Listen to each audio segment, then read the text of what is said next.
Welcome back to a brief hiatus, but a long overdue episode of the Rankable podcast. I am so hyped to talk to this woman. She is forging a path in the world of generative AI. No, but the big thing is I'm joined by Britney Muller today. She is educating. She's explaining and breaking down these complex ideas of LLMs and what ChatGPT can and can't do and all the other tools out there today. So Britney, she's a seasoned marketing and machine learning consultant. She's the founder and consultant of Data Sci 101, carved out a unique niche in the industry with roles like as marketing manager for Hugging Face, speaking of AI, senior SEO scientist at Moz, going old school. She speaks all over the place, conferences. She'll do workshops in your office and educate your team. Thank you so much for joining me today, Britney. How the heck are you? I'm great. Thanks for having me, Garrett. This is a long time coming. I'm excited to finally sit down and chat with you. I'm hyped. I mean, you and I are both all in on this world of generative AI, how it's impacting marketing, different companies. You wrote this. Well, you're just at the beginning, the first part of a series of kind of beginner's guides to LLM. Can you talk a little bit before we even dive into what this piece is on your website? And we'll have a link in the description notes. What's the intention behind it? Yeah, great question. So this really came about because of all of the chat GPT explosion and just seeing so much misinformation. And I also, I have empathy for new people to this space. How are they supposed to understand how these things work or get some of that information? I certainly struggled back in the day, like learning about language models. And so I felt as though I was in a really unique position to sort of translate this information in a way that is really accessible to people and outlines clear boundaries as far as, what these things are good at, what they're not so good at. So I have taken this so seriously. I have spent an embarrassing amount of time like in this office just cranking out this content because I feel like it's so, so important. I've had over 25, now probably 30 experts reviewing this stuff. And I've had different like opportunities to like make it into a book. And I'm like, that would be cool maybe someday, but this needs to be publicly accessible. Like I'm so passionate about it. It has to be free. It has to be accessible in different formats, so I'm just thrilled to finally like start unrolling this out and getting people's thoughts and feedback and hearing how it's helping marketers and SEOs as well, like have some of these tougher conversations, having these conversations around generative AI. And a lot of times people have to educate the higher ups even as far as what it is that is being asked of them. And this big push towards, use AI, use AI. It's a wild, wild west moment. So yeah, I'm just excited to kind of get some better info in the hands of the people that deserve it. I'm curious where you think we're at because, okay, so ChatGPT was rolled out in November of 2022. It's been going more and more mainstream over the course of the year. And yet it's hard not to be stuck in an AI bubble if you're online and seeing all these advancements. You talk to a lot of marketers, a lot of execs. Do you think there's still a lot of education to be done, or do you think people are getting it at this point? I don't think people are getting it. I think there needs to be kind of a step back to move forwards. And this was something I personally had a big struggle with when I got into machine learning, was thinking I knew all of these things and how they worked. And was kind of gently guided by people much smarter than me about why words matter and why like the construction of these models are so important to wrap your head around in terms of why they're doing the things that they're doing and the capabilities that they offer. And even just like seeing these things train over time and improve. I mean, that experience, I feel like gives me a lot of weird information to kind of ponder when it comes to this stuff, because I've seen lots of strange use cases, but yeah. What do you think are some of the like the misconceptions that people are having that we need to like educate them on, that needs to be kind of ruled out? Yeah. So these are predictive engines, and they have like an element of randomness to them. And that's what makes it sound so human like, right? So using this for any kind of research driven initiatives is a no go for me, unless you have incorporated some RAG model or it's connected to some search engine processing, information retrieval. But these, in and of themselves, like they're not information retrieval, not at all. And they basically generate like the average information about everything, like the most seen stuff online, which can be problematic in tons of different ways. But that's the biggest one that I see people assuming it can do, like PPC research. Someone was actually using it for keyword research. Like, don't do that. Don't do that. So that's the big one for me. It's really good at like generative text, but it obviously doesn't actually understand things. But as it's funny, it's moving so rapidly. And you mentioned the RAG, the retrieval augmented generation, which is basically the ability for the large language model to interact with these knowledge graphs to actually get facts. But are those, because that's the next level, and that's what people are starting to use, whether they're using Bing or Bard, or even Perplexity, which is another tool out there. Do you think those are trustworthy, or even those would you not trust when they're connecting with the internet? Yeah. Unfortunately, those aren't really trustworthy either. And I probably shouldn't name the company, but a large credit card processing company thought that they could implement a RAG system internally for help docs and resources. And they said, how would you use this? How would you implement this on Shopify? And it came up with this wildly wrong answer. And they were upset, right? Like they thought they were doing the best thing by implementing the state of the art RAG system, but it's still predictive in nature. And that's why understanding the fundamentals behind a language model and understanding like, oh, fuck, this is a probability distribution and there's an element of randomness to it. Like that's why it's generating weird things every now and then. And then, it generates an error. Like, for example, with this RAG system at this credit card processing company, and these errors compound on themselves because it states one thing incorrectly and then it's continuing to like double down on it and continue that phrase. So yeah, it's really, really tricky. There's been some progress with domain adapted language models where these models are improved and fine-tuned with very industry-specific information or in-house information. Those tend to do quite well. Also, developing some of these models kind of on your own and building it, those do really well. Like financial institutions have to do that oftentimes for just even like legality, privacy concerns.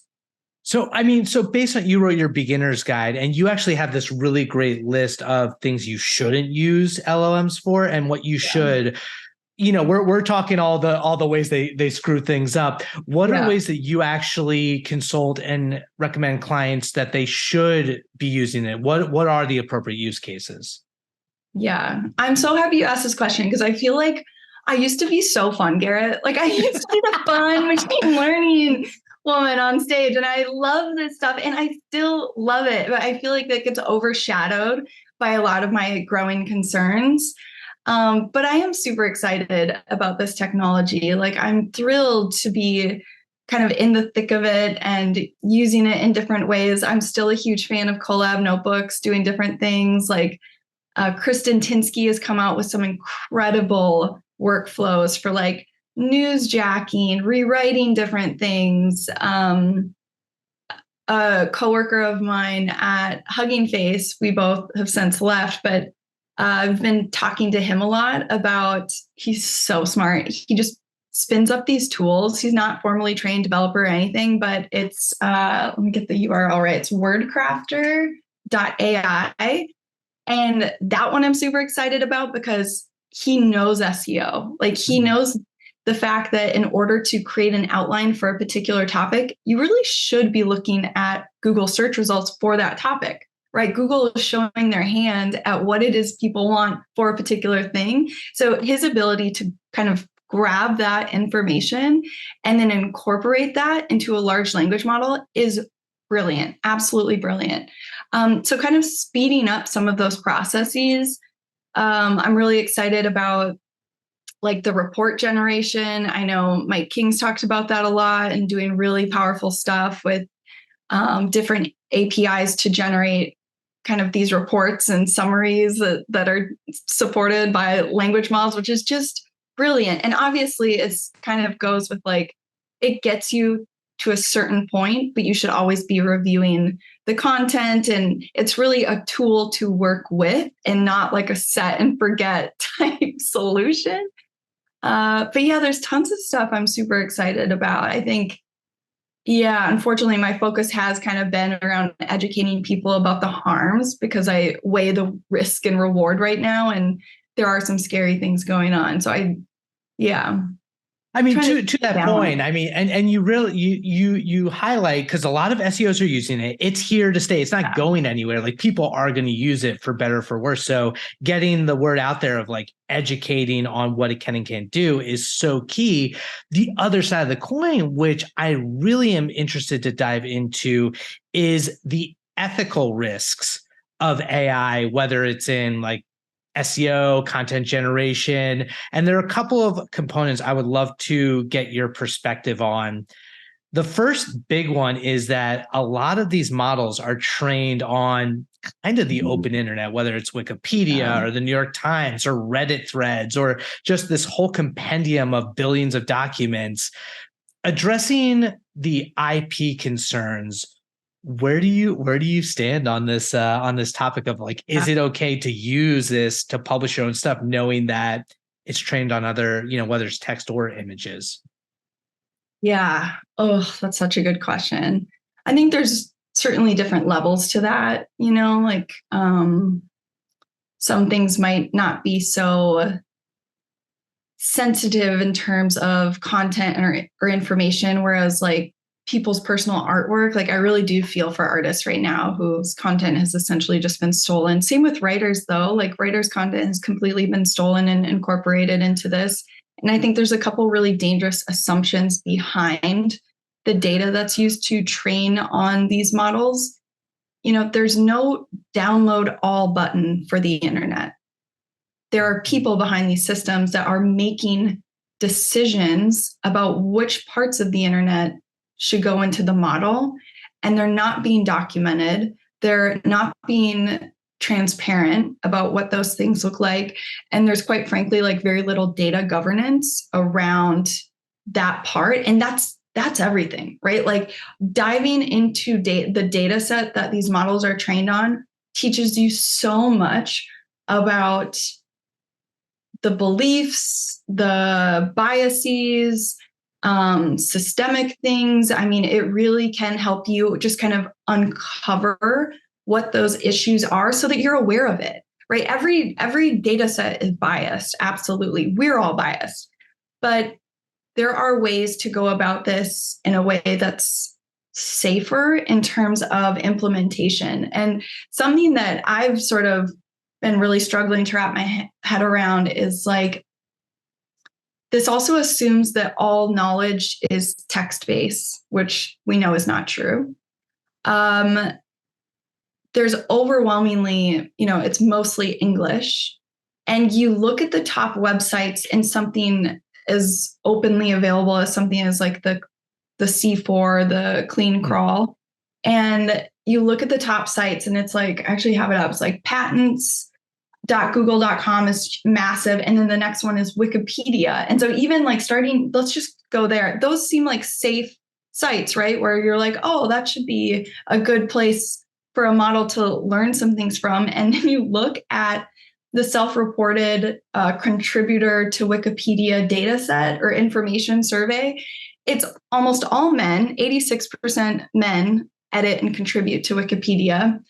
Average age of 27, has higher education, are single and no kids. that's not representative. There's a lot of reasons why there's a total lack of big parts of Black history on Wikipedia because it hasn't been covered, right? Like the editors don't have a diverse enough perspective to even bring some of this stuff to the table. And I think that's the scary bit to me is like, this is a symptom of a much larger problem in this industry. And so there needs to be serious change around like making this more welcoming to people outside of like this general AI population of white dudes. You know what I mean? Like it hasn't historically been a very welcoming place, nor do they make it easy to sit at the table. So those are some of the things that like I get really, really passionate about. And the fact that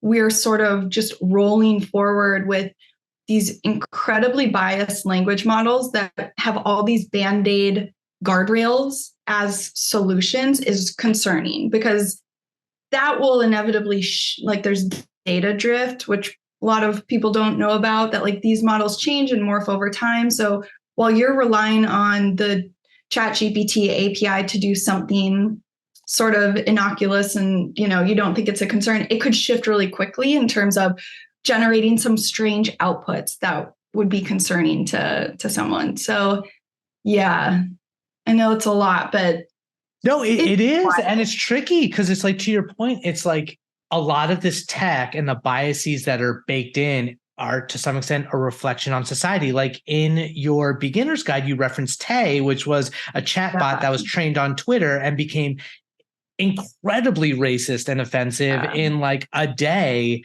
And this was like, what, 10, 15 years ago that was even, I don't know if it was that long, but the point is it gets very tricky when you look at like American education. It's based on like a lot of white men writing the history books, and that's problematic. How do you like guide either businesses or individuals to think about this? Like not that there's an answer, but what are some proposed solutions going forward? So I think just like to start is like very basic fundamental data ethics, right? Understanding PII, understanding just something as simple as like distributions, right? Of things in a data set, looking into what that entails, and getting like data scientists, if required, to kind of sit in and do some analysis on the data you're either planning to fine tune one of these models on, or dig into something that you're developing. I think that's super, super important. We should all be asking what's in the data all the time. We should all be super skeptical. Like that's another thing, is just like stay skeptical with some of this stuff. But unfortunately, with different applications of these things, sometimes like that basic data ethics isn't enough. Every industry is different. And so you'll notice like in the medical field, that requires a whole different requirement of psychological, medical, physical ethics around how things are being used, how people might be vulnerable to these things more so than others. There's a lot that goes into that. Robotics, especially when we're talking about like self-driving cars, that's another whole different thing around like, holy shit, like we're the training data, right? And people have died over this and it's kind of swept under the rug, but like we are the training data. And I think more people should be aware of that, right? Like there's that terrible instance a couple of years ago where I forget which self-driving car company, but it had trained on choose. There's that one, but no, it was just the one where it had trained on all of the people walking and then all of the people biking, but it had never seen someone walking with the bike, and it struck and killed this woman. Oh my God. So, I mean, there's tons of examples like that. And I'm always kind of hesitant to share it because they are quite morbid, but I feel like those things stick in our memory so much more than some of these other things maybe I've been sharing. And like, I think about that with Teslas. There's a long history of decapitations with drivers in Tesla vehicles because at a specific angle, the automated system thinks that semi trucks are bridges that you can drive under. Yes. I can't believe I'm laughing, but yeah. Yeah. No, it's shocking, right? Like this stuff is super shocking and uncomfortable. But like once you understand how this stuff works, unfortunately, it's like, oh, that I could totally see why that would happen. Right. But that's not good enough. Like we need to be doing this stuff on the front end so that we're protecting people. And also like the psychological effects that some of this will have down the road also terrify me. Like how are these things shaping children's worldviews? Right? Like even you talk about Google generative search results, like they'll generate certain results for girls that they won't for boys. And it's strange stuff like that that we're now having, everyone interact with at some point. So yeah, there's a lot of layers to it. I'm certainly by no means a formally trained ethicist. I give a lot of credit to those people, and they should certainly be sitting in the rooms. But I think having like a really strong understanding of the domain which you're doing this stuff on, right? Like, what does that look like? What concerns? Have all of the different people at the table and be able to sort of attack it that way, and then have proper maintenance over time, because these things do kind of slip. It's funny, you kind of answered, because I was going to end with one kind of big question, which was like, knowing that there's all of these awful ways that the future of this tech can go, and it is going to impact society, and it is cat out of the bag. What is, and maybe you can expand on what you were just saying, but what is the best realistic outcome that you see when it comes to pointing the training and the development of LLMs and knowledge graphs, intertwined, going forward? Yeah. It gets into really specific models. So I don't know where well, I actually do. Like there's deep-seated roots in eugenics and all these terrible things that takes over AGI, artificial general intelligence, that can do that. Like it's so ridiculous. Do not believe in AGI. It is so dumb. Like, oh my God.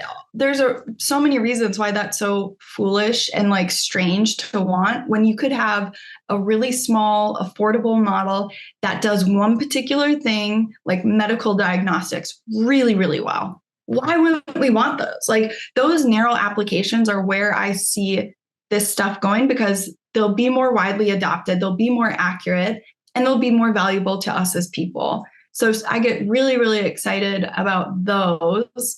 And I mean, there's also like different cultural aspects that it could support. Like, languages are dying off in different cultures, and like keeping some of those around is really, really powerful. And these could support that in really cool ways. So there's tons of applications, but I see like the most valuable ones being in those very kind of niche, narrow solutions.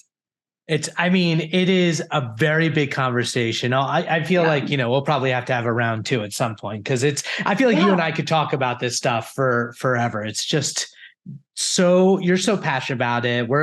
We'll get burnt out. We'll recoup. We'll get burnt out again. We'll recoup. And then we'll have you back on Rankable when we're I would love that. Peak. I would love that. And I would also love to mention, like, I feel like everyone feels like they're behind right now, and you're not. Like, if you're listening to this episode, like, you're going to be fine. You're on the right track. You're curious. You're learning about it. You're going to be just fine. And quite frankly, there's so many tools out there. It's overwhelming to everyone. And a lot of people don't know how to string all of these pieces together just yet. Solutions are coming forward, and will be more readily available, but I feel like everyone's just in this really uncomfortable place where they feel like, they could be replaced or their jobs are at risk. And that's really not the case. I think you can really wield this technology to support your work and to do it better, and work on, honestly, the things that are more interesting, right? Like automate some of the boring stuff and be able to focus on higher level thinking is a powerful asset too. And for those of you who are listening who really are overwhelmed and don't think it's accessible, please read Brittany's Beginner's Guide to LLM, because no, you break it down, and it's like, yes, there are some big concepts in there, but you do such a great job of explaining it in a way that if you don't know what machine learning is, if you've never coded anything in your life, if you have never even used, a marketing tool and tried to like do some workflow, this is the document. And you got, when's the next part coming out? Not to put you on the spot. You're working on a part 2. I'm trying to finish it for Monday, actually. So there you go. This is going to come out Wednesday from when we're recording. So I'm going to hold you to. All right. No, this is what I need. I need more accountability in my life, Garrett. Thank you. There you go. Forcing function. We'll have the link for all of what Britney mentioned in the show notes. But are you ready for some rapid fire rankings? I'm ready. Okay, I'm putting you on the spot. Here we go. We're bringing it back. Getting all set up. Britney, starting off, we'll put some turn on the music, put some time on the clock. Here we go.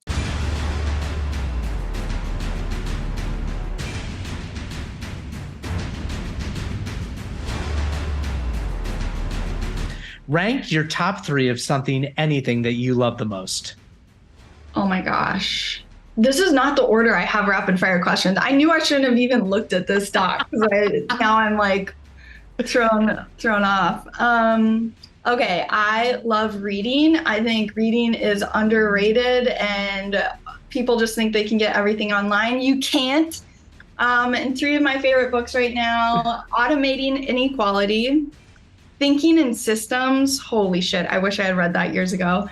And Weapons of Math Destruction. And then also there's the Algorithms of Oppression. Go read those.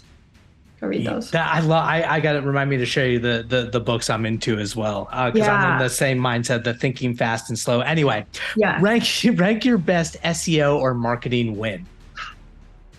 Ooh, I have to say I've gotten really deep into the field of PR after working at Hugging Face and had a lot of fun. And PR is sometimes a numbers game. And reaching out to a bunch of AP writers I thought was going to be just a waste of my time. And I landed Matt O'Brien for the Bloom story. And they fly out photographers for their stories, which is so cool. And so he flew out photographers to photograph 2 of the lead engineers. And this story went from all major publications down to the local newspapers. And the engineers, like family and grandparents, had it, and we're so proud of them. And I think that was one of the coolest moments of, holy cow, like this, you can kind of play around with this stuff a bit more and get big visibility if you kind of move the right pieces. That is so cool. And it's satisfying because local news feels like it's dying. So when you're like, I know. It still matters. It does matter. I mean, anyway, rank your top 3 SEO tools. Ooh. That's such an unfair question. Good question. I think just looking at Google is so underrated. I feel like SEOs just don't do that enough. I know that's so dumb, but like, look at Google.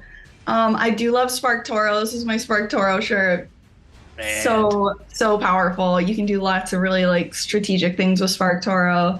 And then probably GetStat. I love it. Okay, rank your best SEO trick or tactic. Ooh, I do like newsjacking or like jumping up on a trend. I feel like SEOs could be way more creative when it comes to this stuff, and AI can help, right? Like I was just talking to a bunch of destination marketers and it was like visit Ontario, visit Glenwood Springs. And this was around like the Barbie movie hype. And I was telling them, visit Glenwood Springs. There's like 26 main hot springs in Colorado. I got all of the information for each of the hot springs and I asked Midjourney to create a Barbie for each hot spring. And it did so with such like funny precision about the aspects of each. And I'm like, there's a viral piece of content, right? Like, look at, people love geo-local information that's on a trend. Like the Midjourney houses by state that went viral. Like, it doesn't have to be anything like super complex or heavy to lift. There's so many ways to jump on some of these trends and do some really cool stuff. That is so creative. It's funny. I tried to do Midjourney. Like, you remember that whole trend where they were having like social media platforms as people? I tried to do that like for Midjourney, where I was like, what if Facebook was a person? Complete disaster. Don't do that. Talk about biases. Oh yeah. My gosh. But what a great way to surface that, right? Like, this is wild. There's such creative ideas. Okay, so if anyone needs a PR idea for using Midjourney, hit up Brittany. She'll run your next campaign. There's lots. There's lots. What? Okay, rank what you love most about SEO. I think it's like having that power to give people visibility that deserve it. There, in my opinion, like, and especially back in the day when I was just getting started and working with small businesses, like, there's nothing better, And yeah, sending people to the right places and seeing the impact of that is so beautiful, and you can use it in like really meaningful ways. I love that. It's such a did local, and it's the same sort of thing. Local businesses, when they get those reviews and move up the Yeah. rankings, rank your best learning SEO resource. Oh, I'm a bit biased, but I still love my beginner's guide to SEO at Moz. I will say, So like, good. yeah, it's a good like sort of ground truth for a couple of years ago. I do believe like things are changing and won't be as like required the smarter that Google gets, but it's still like such a great introduction that I still send people there. Yeah, the fundamentals are still fundamental. Rank, this is the hardest question I always ask, but rank the top 1 to 3 SEO or marketers that you most admire or look up to. Oh, it's really hard. Yeah, I know. I had a really hard time with this one. Oh, so hard. But I think Mike King is really up there and has been just forever because of, I mean, all sorts of reasons, but like his technical skills paired with like real world experiences with this industry make him so fun to learn from. And he's a genius. He's like such a blessing to this space. It's crazy. I'm so grateful for Mike. Kristen Tinsky, talk about like doing real shit. Mm-hmm. She has been cranking out for years now, like not just even recently. Her recent stuff with the AI world has been really, really cool. But for the longest time, she has been such a pioneer in the world of like world-class content that goes viral. Mm-hmm. I love the way her and her team like think about things, and big fan. Phil Nottingham, talk about just like one of the biggest hearts, best people in the space. Like, I love him so much. He is also just another complete blessing to our industry. Fun fact, I was so close to quitting speaking when I first started because I ran into some like really terrible things, and Phil helped kind of talk me out of it and was like, give it another try. Like, I really think this is like meant for you. And oh, what an angel. That's awesome. Good people. Such a good brand guy too. I mean, like he knows everything. Anyway. Yeah. Finally, rank your number 1 cause or charity that you want to promote. I love the Sheldrick Wildlife Trust. I don't know where this came from, but I have like such an insane love of elephants. Like if I think about them too hard, Garrett, like I just start crying. Like I keep talking about like I want to, my dream one day is to like apply my technical skills to help protecting them. And I've talked with the people at the Allen Institute who are working with drone technology to identify and deter poachers. And so I'm kind of in some of those conversations, but oh my gosh, I don't know. There's just something, I think, was I an elephant in another life? I don't know. I have some weird connection that I love them. I love them. You know, it's funny. I didn't, but I recently did because that was the first animal noise that my daughter learned to do. And so we just go back and forth doing the shit. I mean, when she does it, it's so adorable. But it's like when you have that connection, you, for whatever reason, you get that connection with an animal, and then you're like, that's your power animal. Like that is what you identify. So I feel you on the elephants. Britney, so awesome. Thank you so much for this. There's so much more education that needs to happen. If people want to get in touch with you, where's the best place to find you? Yeah, good question. Probably Twitter, unfortunately, or just my email. BritneyMuller@gmail.com tends to work best. But yeah, and then, one last thing I do want to parting words. Yeah. Like, because we're talking about AI so much and everyone's excited to apply this technology to do really powerful things, it's important to acknowledge there's still so many tools, models, and other algorithms that do things really well. Like you don't need AI for a lot of things. And I think oftentimes people come to me with these AI ideas and there's an NLP solution for that, or there's a heuristical model that we could easily crank up for that. So just to kind of keep your mind open in terms of solutions. I mean, in the grand scheme of things, the one thing we can't afford to lose with all these tools that makes things so much easier is our ability to think critically. Critical thinking. Yeah. Yeah. The most high-tech, complex thing in the entire world is sitting on your shoulders right now. So we need to use it. Boom. There's the quote. Thank you so much for being my guest. This has been awesome. Thank you so much, Garrett. This was fun. My name is Garrett Sussman of iPullRank. This has been the Rankable podcast. We will be back next week as well. Thanks again for listening. Catch you later.